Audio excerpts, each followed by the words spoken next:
Tapi Papa sabar. Kalau kita bertobat, dia akan beri benih iman yang baru lagi. Itu kasihnya yang luar biasa kepada kita. Maka itu saudara, jangan biarkan. Nah, contoh lain lagi begini. Kenapa Paulus dan Yakobus? Saudara baca surat Paulus di 2 Timotius dan kitab Yakobus. Mengapa dua saudara kita ini memberi ilustrasi tentang petani? Iman kita kepada Bapa di surga itu belajar seperti petani. Iman itu datang karena pendengaran. Oke? Terus berupa benih. Dan benih itu ditanam. Saudara, gak ada petani sebodoh apapun walaupun gak sekolah. Model begini. Hari ini dia tanam. Dia pulang, dia sudah ngitung nanti. Panennya sekian. Gagalnya sekian persen. Hitung toh. Setelah panen pasti harganya sekian sekilonya. Dia sudah ngitung. Wah, nanti aku bisa beli sepatu untuk anakku. Aku bisa beli motor. Dia hitung semua. Tapi gak ada petani setelah ngitung tuh besok dia datang ke ladang. Dikorek-korek lagi. Tumbuh tidak tutup lagi. Dia pulang, dia ngitung lagi. Lusa, dia balik ke sawahnya, korek-korek lagi. Nggak tumbuh-tumbuh itu. Jadi biarkan proses itu berlangsung. Nah, dalam dua contoh yang dipakai oleh Paulus dan Yakobus, ada kata sabar. Nantikan benih itu tumbuh. Nantikan. Kalau saudara pernah baca Pengkhotbah 3:11, dia membuat indah segala sesuatu pada waktu. Loh, waktu apa? Cepat. Waktunya. Pernahkah saudara meneliti waktunya? Itu bukan waktu Papa, tapi waktu dari segala sesuatu itu. Artinya, kalau kita lagi nanam durian, jangan diharapkan panen seumur tomat. Ngerti ilustrasi ini? Karena waktu panennya tomat dan panennya durian itu beda. Nah, yang kita nantikan ini apa? Tomat, jagung, rica, ngerti? Mangga, beda-beda. Maka itu Papa nggak pernah buat apa-apa instan, tidak. Semuanya lewat proses. Semuanya lewat proses. Nah, seringkali kita nggak sabar. Jadi kalau toh benih itu mati, diapain? Dia akan beri lagi. Nah, masalahnya waktu kita dengar. Saya beri contoh lain lagi. Misalnya kita semua sudah punya anak. Suatu hari anak kita sakit. Sakitnya aneh sekali. Wah, kita panik. Panik betul. Lalu teman kita dengar, kenapa anakmu sakit begini? Oh, anakku juga pernah sakit persis seperti itu. Dan diberi obat ini. Wah, cepat. Orang pertama ngomong. Langsung nyambung atau masih mikir-mikir? Kalau orang pertama masih mikir. Wah, sudah gak tahu bagaimana. Teman baik lagi datang. Orang kedua. Anakku juga pernah sakit seperti ini. Ternyata teman kedua nyebut obat yang sama. Kita mungkin masih belum percaya. Coba cari dokter, coba segala macam. Teman ketiga kita datang juga dengar. Ternyata nyebut yang sama. Iman datang karena mendengar. Roma 10 ayat 17 ya, jangan lupa. Iman datang karena pendengaran. Dan yang kita dengar adalah firman Kristus. Pertanyaan saya kepada saudara, dengar kok kita orang tua. Begitu tiga teman kita menyatakan jenis obat yang sama, timbul apa dalam hidup kita? Percaya dong. Betapa bodohnya kita kalau kita nggak mau coba. Coba dong, bodoh tidak? Bodoh sekali. Oke, nah ini pakai logika tadi ya, ilustrasinya. Yang lain siapa yang pertanyaan? Kita beli obat itu, tapi dasar kita terlalu pintar. Kita buka dulu, kita baca indikasinya, kita baca ramuannya, teliti, nggak percaya telepon ke pabriknya, betul nggak ini begini? Mati itu anak dah. Itu aja. Ngerti ilustrasi ini? Atau paling tidak lagi karena kita sok ilmuwan, kita beli alat-alat laboratorium, obat itu kita hancurin, kita periksa dulu, betul nggak cocok? Ngerti ilustrasi ini? Betapa banyaknya kita sesombong itu. Papa kita itu pribadi yang tidak bisa dianalisa. Setuju tidak saya ngomong? Dia nggak bisa dianalisa. Firman ini pun tidak bisa dianalisa dengan cara-cara kita nggak bisa.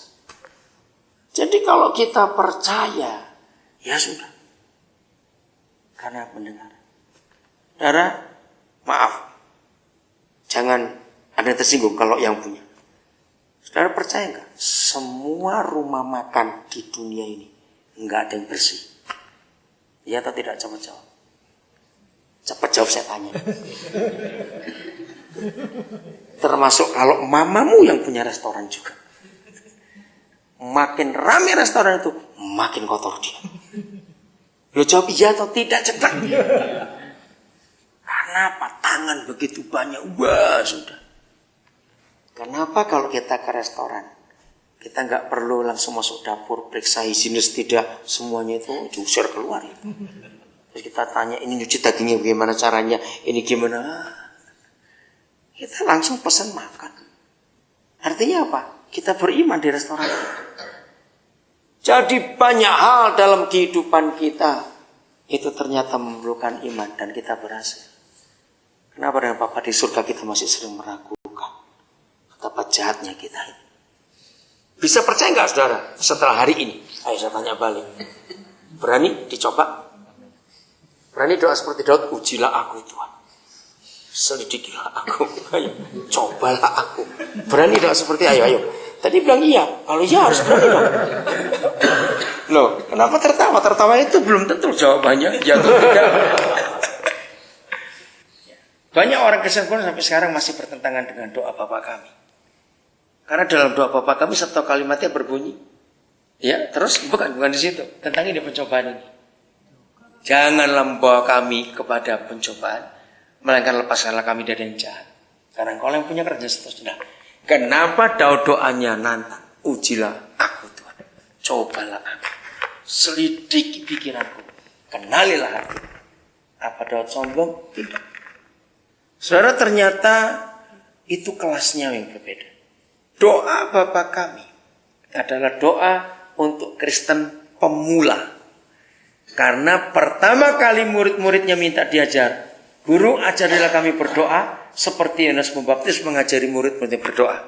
Jadi pertama kali mereka belajar berdoa adalah doa Bapa kami. Jadi kesimpulannya doa anak TK, doa Bapa kami. Maka itu gak usah diulang-ulang. Dan Tuhan pun gak senang kita mengulang doa, nanti jadi mantra karena diulang-ulang terus. Nah, saudara, bedanya apa anak-anak SD, SMP, SMA dengan mahasiswa? Bedanya di kata. Yang pernah kuliah akan tahu. Kalau sudah dekat UAS, ini dosen santai betul. Kok nggak ada ujian ini? Nah, mahasiswa harus datang. Kapan ujiannya? Kamu sudah siap ini? Karena kita ingin cepat selesai. Tapi kalau anak SD, anak SMP, SMA, guru bilang, anak-anak minggu depan ulangan. Ulangan lagi. Kamu masih ingat? Ayo dulu. Ayo. Pasti protes. Nah, jadi doa itu kelasnya yang mana kita ini? Begitu kalau kita nggak berani, bukan nantang, ujilah aku Bapa. Coba ya aku. Untuk apa saja dalam hidup ini. Tes. Supaya membuktikan iman ini. Di situ iman kita akan bertumbuh. Akan dinilai. Luar biasa. Mengapa di dalam 1 Tawari 29 Daud berdoa, Engkau adalah penguji hati dan penyelidik batin. Kenapa? Papa kita itu. Ayo kita baca ayat itu ya. 1 Tawari pasal 29. Hebat sekali penguji hati dan penyelidik batin. Itulah Papa kita. Ayat yang ke-17. Aku tahu ya Tuhanku bahwa Engkau adalah siapa? Penguji hati. Aku tahu ya Tuhanku bahwa Engkau adalah penguji hati dan berkenan pada keikhlasan. Maka aku pun mempersembahkan semuanya itu dan sukarela dan tulus ikhlas. Penguji hati. Yeremia 17 ayat yang ke-10. Siapa dia? Kita lihat ini. Udah? Aku Yahweh yang bagaimana? Ya, ngeri sekali. Menyelidiki hati dan yang menguji batin. Untuk memberi balasan kepada setiap orang setimpal dengan tingkah langkahnya. setimpal dengan hasil perbuatan. Jadi Bapak kita itu dosen hebat, katakan amin. Suka menguji, tapi gak killer, ingat itu.